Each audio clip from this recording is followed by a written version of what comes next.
Greetings, people of the internet. It's been some time.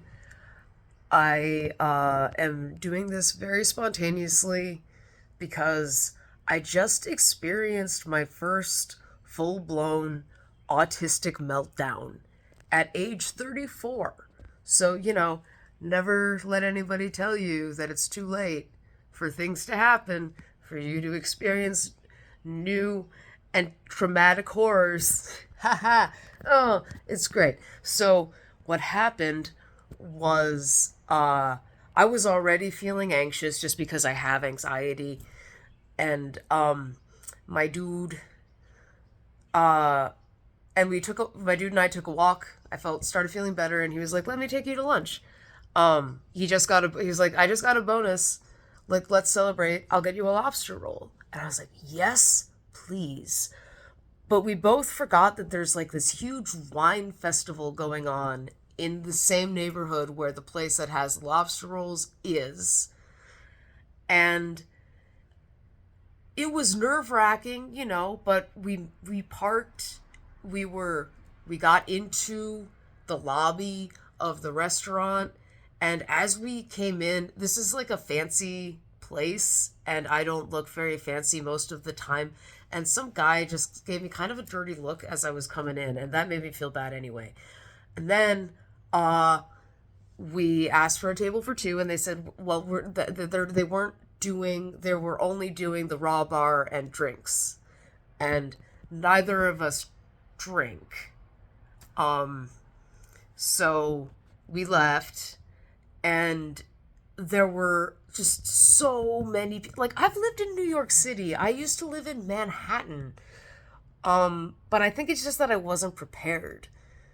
So there were so many people, and Andrew, my boyfriend, was just like trying to find a new place for us to go, but like we were standing in the middle of the sidewalk. Everybody was all around us, and I managed to run into the parking garage and scale the 5 flights of stairs and get to his car and get inside of his car before I started shaking and screaming and crying and carrying on.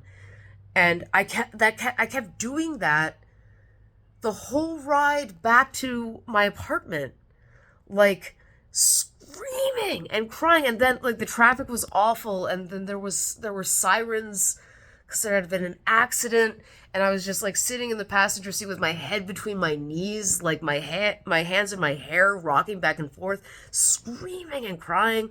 And like my boyfriend has never seen this kind of thing before because I've never had this kind of experience or behavior before. But he was very understanding. He took me home, and like now I am canceling all of my plans for this weekend. I put on my headphones because I can't tolerate that many outside noises. And now I'm just listening to my comfort podcast in bed under copious amounts of blankets. I've never had one of these before. So, I thought this just might be a relatable experience for some people. And I just needed to talk about it. Because I like to hear myself talk, but I can't actually speak with anybody right now because that would be too overwhelming. It's weird because, like, 85% of the motivation behind most of my actions is stimulation seeking because I'm usually understimulated. But sometimes when I'm not ready for it, if there's a lot of stimulation, what even is this? Is that like, I don't know. Things get caught in my hair because it's too long now. That's another thing that's been going on. But yeah, since I'm still trying to quit drinking. But like, I came off of I was on benzodiazepines for almost a decade for my anxiety and my panic attacks, and since then I just haven't I'm not on any kind of anxiety medication. I can't find a fucking therapist because I live in a really bad place with not a lot of mental health care workers. Like, I did find one lady who we had like a virtual meeting, and it kind of bothered me that she was much younger than me. Like, I definitely could have babysat her a little bit, but I was totally prepared to ignore that.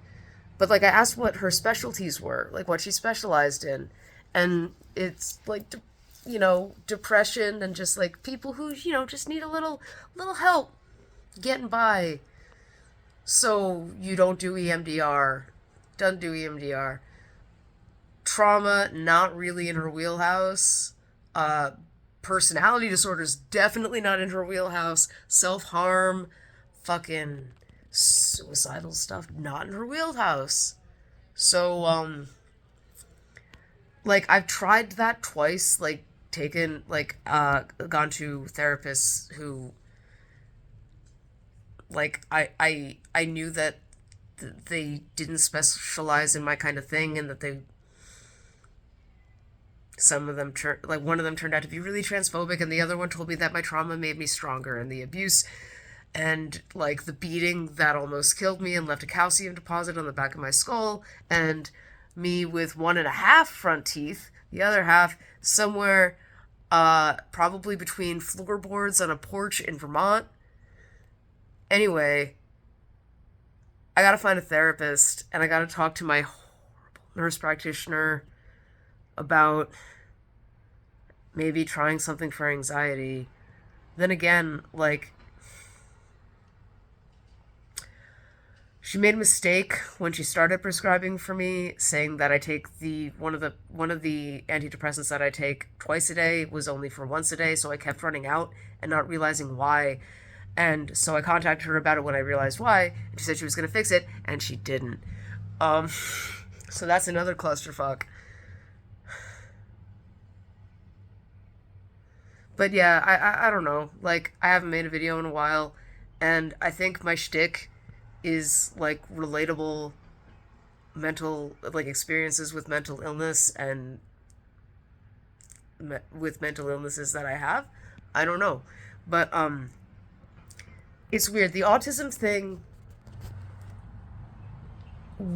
it was caught in that like when I got my parents took me out of normal school because I begged them to. They put me in a private school, and then I started cutting myself, and I got kicked out of the private school because I was cutting myself. And then my district put me through just a barrage of tests to try to figure out what exactly was wrong with me, so they could put me in a program that would work. And after not just like an IQ test, yes, standardized tests, yes, but also like Rorschach tests and shit like that. And I was diagnosed with a nonverbal learning disability, which is on the autism spectrum. And I remember when like the lady who from the school district broke the news. I was sitting in between my parents. They were there too, and she explained, which she shouldn't have done this, but she explained that my non-verbal IQ was high average, which again, not that weird, but my verbal IQ was high enough that the discrepancy between my verbal IQ and my nonverbal IQ meant that I have a nonverbal learning disability. And my dad, who was never diagnosed with autism or the ADHD that he so painfully obviously has, and it's getting worse as he gets older, just laughed at her and was like, so she, so she's too smart for her own good. He's from Southie, Boston. And nobody ever mentioned it again in my family until till I was diagnosed by a fucking boyfriend later in my 20s, and I sort of thought back and was like, oh yeah, no, this was caught before. Anyway,